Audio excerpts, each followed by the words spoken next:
So Paul, you've known Ed, you knew Eddie a long time. Reflect on his life for us.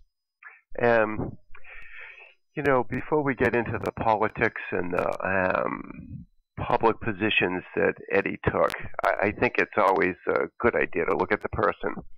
And there are some people in our lives that we respect, some people that we admire because of their intelligence or maybe their ability in sports or their beauty on a movie screen or something like that. But I think it's always been just a bit for me that I think the people that really resonate with you, that stick with you over a lifetime, are the people that when you see them, they make you smile.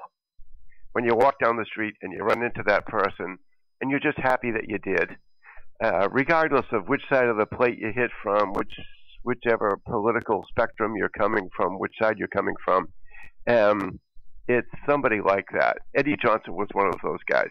It doesn't matter if you agreed or disagreed with him.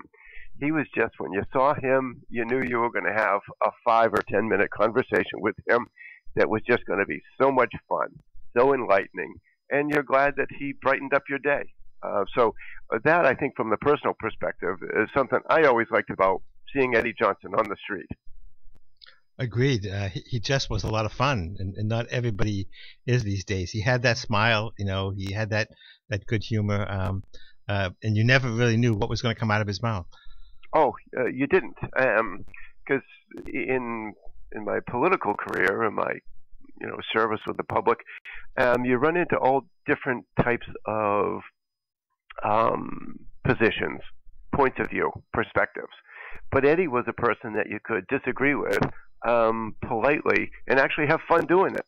And I just remember with that accent of his, Paul, you're wrong about that. We need to do this or that. And I would say, Eddie, we did that 5 years ago. It didn't work. It's not something that we're going to try again. And it would just be the back and forth. And at the end of it, you'd end up laughing, joking with him, and even disagreeing about important public policies. So that, I think, is something that's sorely missing. Not to get too philosophical for a Sunday morning, but you look down at Washington, and you see the Republicans and the Democrats, and God, it's a full-scale war. I mean, they question each other's motives, whether they like children, whether they like old people, whether they. You never had that type of dialogue with Eddie. You know that you were both on the same side. You both wanted to see what's best for New Bedford. You both wanted to see what would be the best path through the woods on this particular policy question. And he was a guy that you could agree or disagree with respectfully and actually have some fun doing it. I think that's lost in American politics. I think we need more Eddie Johnsons in this world. And that's why, among a lot of reasons, I'm sad to see him go. Yeah. Really, he was just a great guy, and he did the work, Paul. Right? I mean, he worked within. He wasn't just a bomb thrower who held signs and then went away. He did the work. Which was another thing which for me was disconcerting, because he'd come up to me and say, "Paul, I want to talk to you about this issue," and I'd say, "All right, okay, let's sit down. Let's grab a cup of coffee," like that. And then I find out he's done more research on this than I have. He knows more about. I said, "Well, Eddie, environmental pollution doesn't really come up too much in the district attorney's office, and we handle rape and robbery and drug cases and things like that." And he said, "Well, Paul, it should come up in your office. And why aren't you doing this?" And it was just so. I'm having trouble picking up the right words to describe what the conversation with Eddie Johnson was. It traveled all over the spectrum of national politics, state politics, but mostly city stuff. And I say politics in the sense of what was good for New Bedford. And if there was ever a person who didn't hold political office, didn't aspire to it, didn't get paid those salaries that public officials get, but who was as interested, as informed, who had done the research as anyone, would be Eddie Johnson. We're going to miss him. We're going to miss that input, and we're also going to miss that style with which he came to an issue. He would disagree with you, but he would also appreciate that you sat down to listen with him. Mm-hmm. And that I think is going to be the lasting legacy of a person like Eddie Johnson.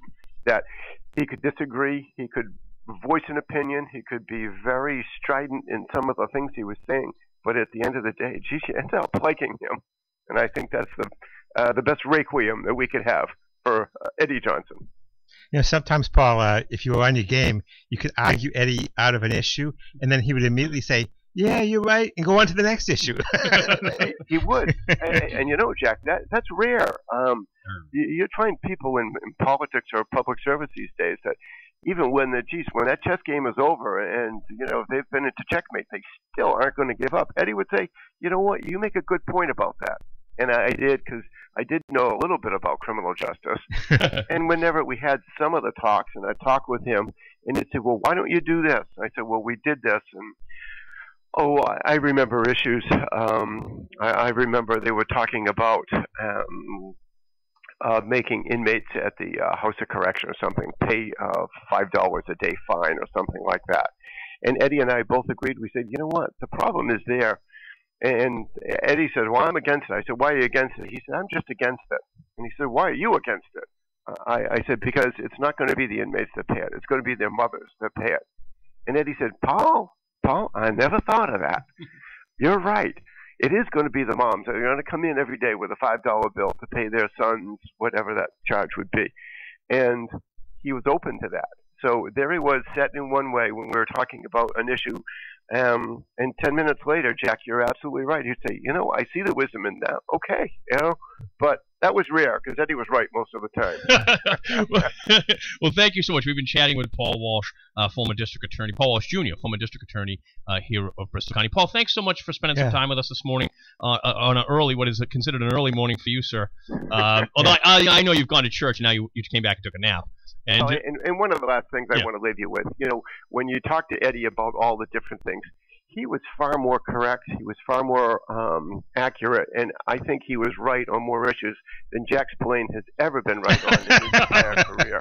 And I was just going to say, great talking to you, Paul. Thanks so much, Paul. Thanks for joining us. Have a great morning. All right, guys. Enjoy your Sunday. Bye-bye. Thanks. Yeah, I